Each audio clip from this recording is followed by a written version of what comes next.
Hello everyone, Chris here. Oh, we got another X5 35D behind us, doing some maintenance on it. This one's the F15 with the N57.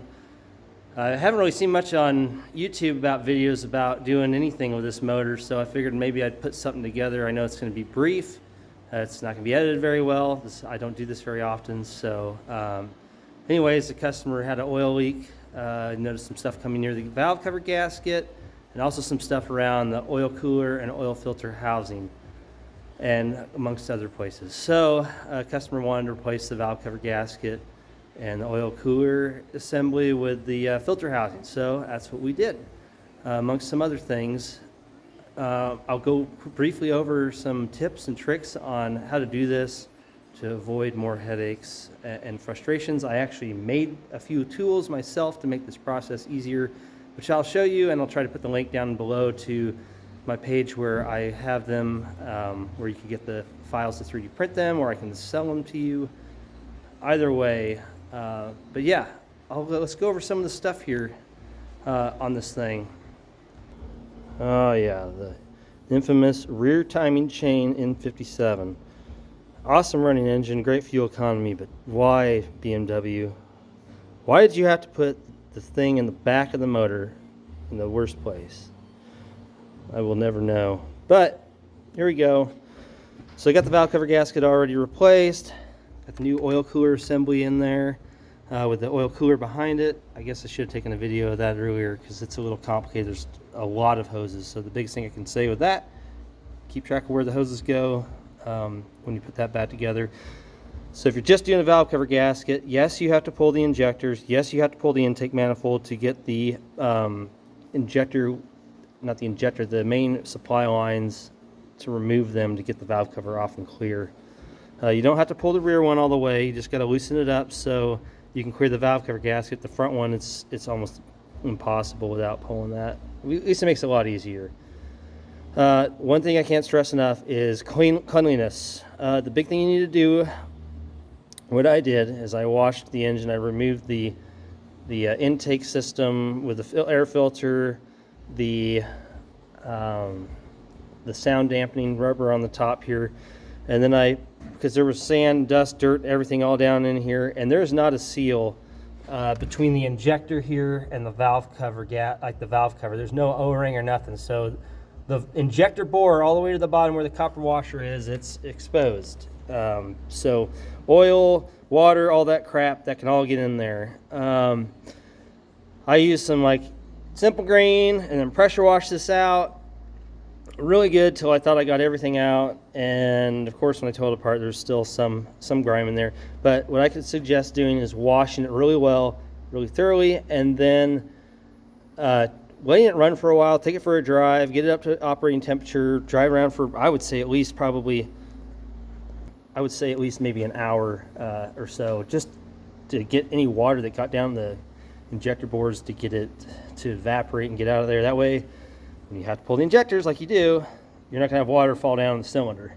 But the next step I'm going to teach you will also avoid you getting water down the cylinder bores. What you do is, I got one injector already installed back there. You can get an air compressor down in here like a nozzle. I've got a fine nozzle, tipped air nozzle, and what I do is I put the vacuum small shop vac nozzle behind here, the air nozzle in front of here, and I used some brake cleaner and shot that down in there and blasted it out multiple times, like 2 or 3 times to do that. And then some of you, if you've ever gotten water down there before, you might have corrosion. So another thing I did is I put penetrating oil in there and let it sit for 2 days, and then I blasted it out with brake cleaner again, and also multiple times brake cleaner and a lot of air to blast it out of there. And when I pulled the injectors, it was pretty clean. There was no water, hardly any water down in there, not much dirt. So it worked pretty well. I was very tedious about that because it's really easy to get stuff down in the cylinder head once you pull the injector out and get down in the cylinder, and that's the last thing you want. Let's see here. Oh, next thing, so a tool I made to help clean this, because inevitably this thing's got 170,000 miles on it. There was some crap down in the injector bores, And BMW makes a special tool. I don't know where you can get it, if you can get it. I didn't do much research. I just knew it's probably going to be expensive and take a while to get. So I know how to do some CAD work, and I have some 3D printers. So I made this contraption. Looks like a torpedo. It's got a nice tip there. It's got a slot on one side, so you can put an air nozzle down in it.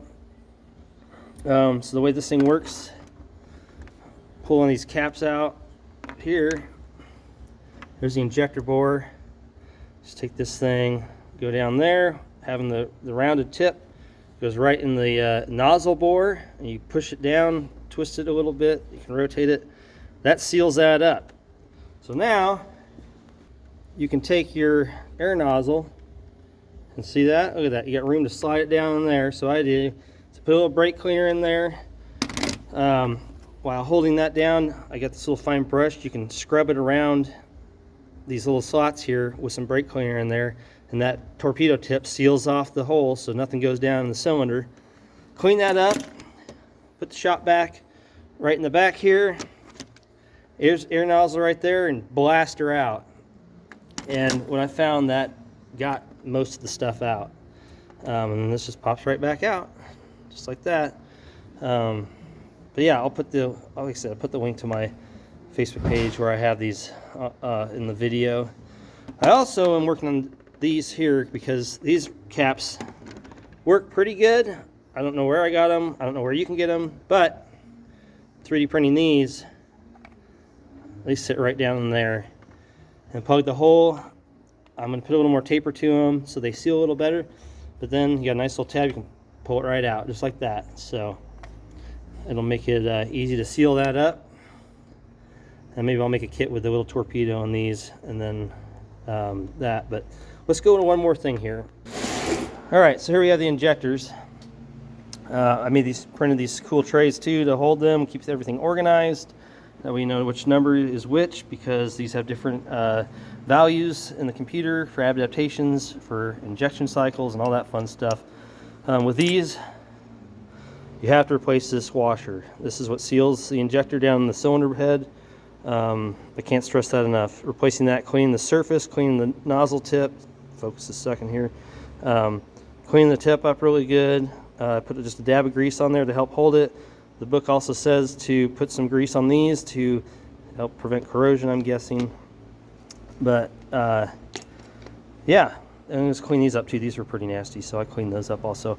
I also have these caps. I'm going to try to design some caps for these too. I just had these in my drawer with all those other caps, but they work great. Can't stress again enough cleanliness on these. These are high pressure common rails. 25,000 psi. A little microscopic piece of dirt can cause a lot of damage on these. All right, before we wrap this up, one thing I want to go over the valve cover gasket. The thing tells you to pull it apart in a certain fashion. There's 23 bolts that hold this sucker down. You can see them there. Here is the pattern. They want you to remove it. All right, I'll hold that right there if you want to pause the video. Take a screenshot. There you go. That's the order you take it off, and also the order that you put it back on. Now you want to run it down. I ran them all down to where they just barely touch all the way around, and then from there I go to just a little bit tighter as it slowly goes down. And then let's see here, I've got the final torque ratings right here. Cylinder head cover to cylinder, right there, 9 Newton meters. That's what you want to tighten those to or torque them to.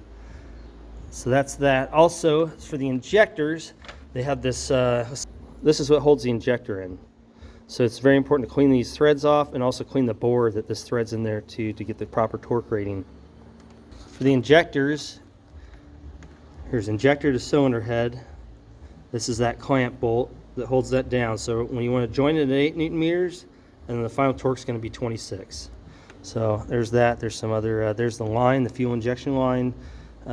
Those have a torque rating also. You get, I think, a crow's foot on there to do that. There's some other stuff. You don't have to pull the sensor out of the rail, but if you were, there's some of the information on that.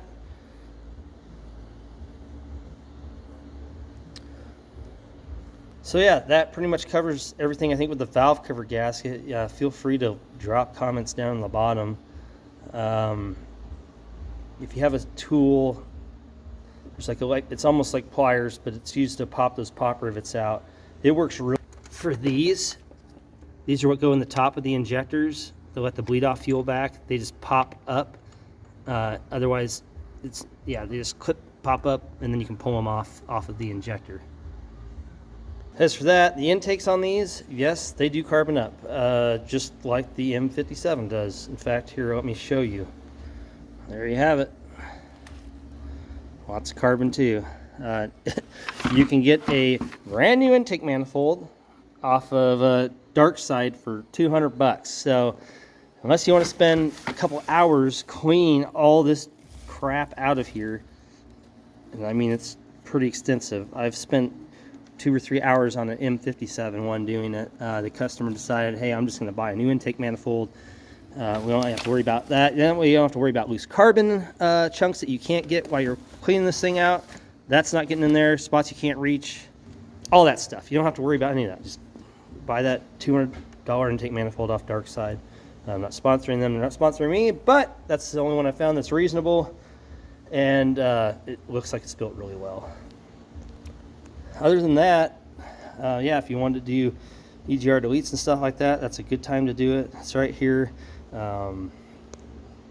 There's a couple different ones out there. I think Nemertum is one of them. That one's, it comes with no instructions, but it's kind of straightforward. It comes with different caps to block stuff off. Yeah, down there. I'll tell you what, the thermostat housing. The thermostat on these is a pain in the butt with EGR stuff in the way. Without it, it's you can get right to it. It's right there. When you open it up, there's like a cartridge that sits inside of there, and it is a pain in the butt to get it to stay centered while you put it back in there with the EGR cooler in the way. But yeah, so I'm going to go ahead and continue with this thing. Put the injectors back in one by one with brand new copper washers, torque them all down, move on to the fuel rail, get that in, torque that down, put the intake manifold back on, and then I need to get in with the scan tool and cycle the fuel pump to put fuel back in the CP4. And then, yeah, that should be about it on this. And then, yeah, hopefully everything else goes good. One last thing, I keep saying that. When you go to do off the hose, the PCV hose that goes down to the intake, I would just order one of these. I wasn't even trying to get this thing off, and it ripped. And they're cheap. They're like $20 for this hose. I think FCP Euro has them. My Euro has them. Just get some hose clamps and call it a day. Otherwise, that's about it. That's all I can say. Is my I guess my tips and tricks and cheats and whatnot. It's gone pretty painless. Just like any BMW, they're not the easiest thing to work on, but someone put it together, someone can take it apart. So yeah, feel free to comment, like the video, subscribe, whatever, all that fun stuff. I'm not really in here for that. Just here to give you some information, maybe make your guys' lives easier someday. So yeah, as always, have a good one. See you next time.